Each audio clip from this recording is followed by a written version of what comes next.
Terima kasih pemirsa kembali bersama kami dalam segmen Market Buzz. Berikut kami tampilkan rekomendasi saham pilihan yang dapat menjadi referensi Anda pemirsa yang kami rangkum dalam grafis berikut ini. Di antaranya adalah saham-saham yang tentunya direkomendasikan oleh founder dari Warkop Saham ya. Ada Mas Raden Bagus Bima sebagai narasumber kita pada pagi hari ini. Telkom direkomendasikan buy, Brand buy, Java buy, dan juga UNTR buy. Oke, Mas Raden, kenapa UNTR bukan PTBA yang labanya ambles 51% tapi sahamnya malah naik? Anda bilang mungkin sudah di price in soal sentimen negatif tersebut. Kemudian juga kita tahu kan ada Adaro juga yang kemarin mengalami penguatan. Nah, kenapa Anda lebih ke UNTR-nya? Ya, UNTR karena dalam waktu dekat ini yang paling dahulu ya dari sektor ini yang akan membagikan dividen yang saya pikir yield-nya juga cukup memberikan potensi menarik ya di market untuk investor karena yield-nya itu bisa sampai di atas 8%. Dari hasil laba yang sudah dirilis ya oleh UNTR di pekan kemarin bahwa ya potensi 8% ini menurut saya akan mempertahankan posisi harga UNTR untuk saat ini mengingat juga dari sisi grafik UNTR dan PTBA sebenarnya lebih banyak kenaikan sudah terjadi di PTBA sehingga menurut saya dalam beberapa waktu ke depan beberapa hari ini kita memilih UNTR lebih menarik gitu ketimbang PTBA yang memang saat ini sudah mengalami kenaikan lebih tinggi gitu dibanding dengan UNTR. Target saya untuk UNTR ada di level 25.000 dengan potensi dividen yield di nanti ya beberapa pekan ke depan sekitar 8%. Oke, direkomendasikan buy dengan targetnya 25.000, entry-nya di kisaran 24.125, stop loss di 23.800 ya. Dan UNTR pada pagi hari ini masih melanjutkan penguatan, sudah naik 1, 2, 3, 4 hari berturut-turut dari tanggal 1 ya. Dan naiknya pagi hari 0,31%, 24.200. UNTR sedang dalam tren apa nih Mas Raden? Ya, sebenarnya UNTR secara tren masih mengalami penurunan. Hanya saja dalam jangka waktu pendek atau kurang lebih dalam 1 atau 2 pekan ke depan, saya pikir posisi harga saat ini bisa dijaga ya, karena investor juga banyak cukup minat ya, minat investor untuk bisa mengakumulasi UNTR, mengingat cukup banyak investor yang tertarik juga gitu untuk mengincar perolehan dividen ya dari UNTR, sehingga posisi saat ini menurut saya low risk ya untuk UNTR dengan target tadi di 25.000 saya pikir cukup optimal ya antara risk dan juga rewardnya di UNTR. Oke, kita tinggalkan UNTR dengan alasan-alasan dari Mas Raden. Mengapa merekomendasikan salah satunya adalah karena dividen yang dinilai menarik. Kemudian Anda juga merekomendasikan dari sektor infrastruktur ada Telkom.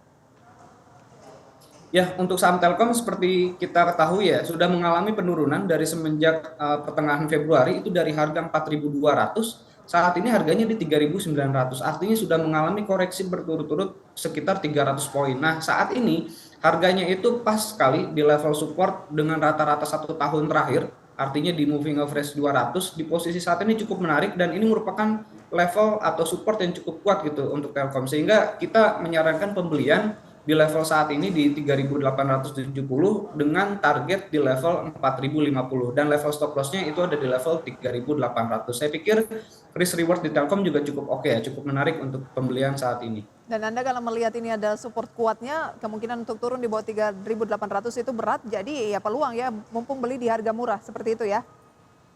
Ya, Mbak Prisa. Oke, Brand juga Anda rekomendasikan buy.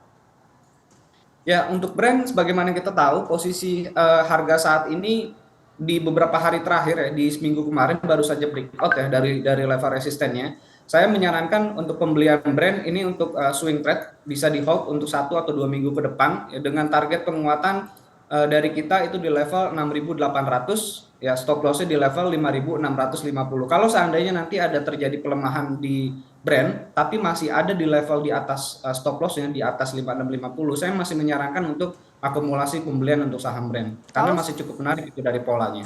Kalau sudah 5.975 dengan penguatan pagi hari ini di pembukaan 1, ya di atas 1%, dengan target yang Anda berikan Brand di 6.800 masih oke ya? 59 ini Menurut saya masih oke, masih punya peluang cukup banyak ya upside-nya.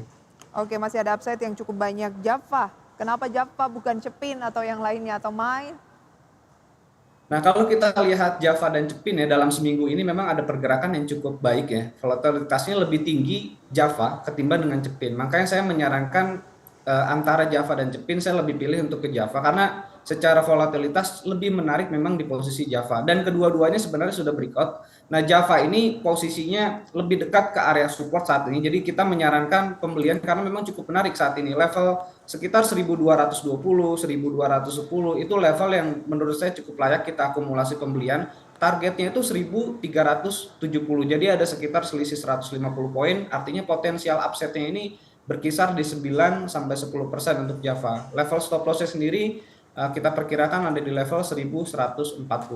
Oke, itu dia untuk saham Java pemirsa ya, yang direkomendasikan dengan target 1370, stop loss di 1140 dan buy-nya di kisaran 1220. Dan indeks harga saham gabungan pada pagi hari ini setelah pembukaan kurang lebih sudah lewat 6 menit, pukul 9 lewat 6 menit pemirsa, dibuka menguat 0,24% di 7.264. Nanti akan kita bahas ya, Mas Raden, apakah indeks harga saham gabungan dalam kategori tren turun, konsolidasi, dan tipsnya apa usai jeda? Tetaplah bersama kami pemirsa di segmen Market Pass. Ya, Mbak Prisa. Ya, Mas Raden, bagaimana tren dari IHSG singkat saja? Apakah lagi tren turun, ataukah sebenarnya konsolidasi atau seperti apa? Ya, saya pikir posisi IHSG saat ini anomali ya dengan kondisi market di global, bahkan di market US semalam minus 1% dan juga kondisi di Asia pagi hari ini kita lihat Hang Seng minus 2%. Agak posisi IHSG dengan kondisi positif saat ini memang posisinya sangat menarik dan cukup menarik karena kita beberapa kali memang berbeda ya pergerakannya dengan market di global. Sehingga menurut saya memang yang perlu diperhatikan pergerakan saat ini kita perlu melihat kecondongan per sektor ataupun per emitennya. Karena saat ini kalau kita lihat tren IHSG sendiri sedang konsolidasi. Masih Kita konsolidasi. ketahui kenapa konsolidasi? Karena memang posisi selama ini yang membuat IHSG menguat itu adalah sektor perbankan. Di mana sektor perbankan saat ini kalau kita cermati di laporan keuangan periode Januari 2024 itu posisinya tidak lebih baik dibandingkan dengan Januari 2023. Menurut saya ini yang faktor yang akan memberi pengaruh. Kuartal pertama 2024 IHSG akan cukup banyak tekanan bahkan cenderung mengalami koreksi. Saat ini konsolidasi namun cenderung mengalami koreksi untuk di kuartal pertama saat ini. Melambung saat ini peluangnya bagaimana? Sayang sekali waktu kita terbatas, Mas Raden. Terima kasih untuk sharing informasinya. Sampai berjumpa kembali. Ya, terima kasih. Terima Selamat pagi. kasih.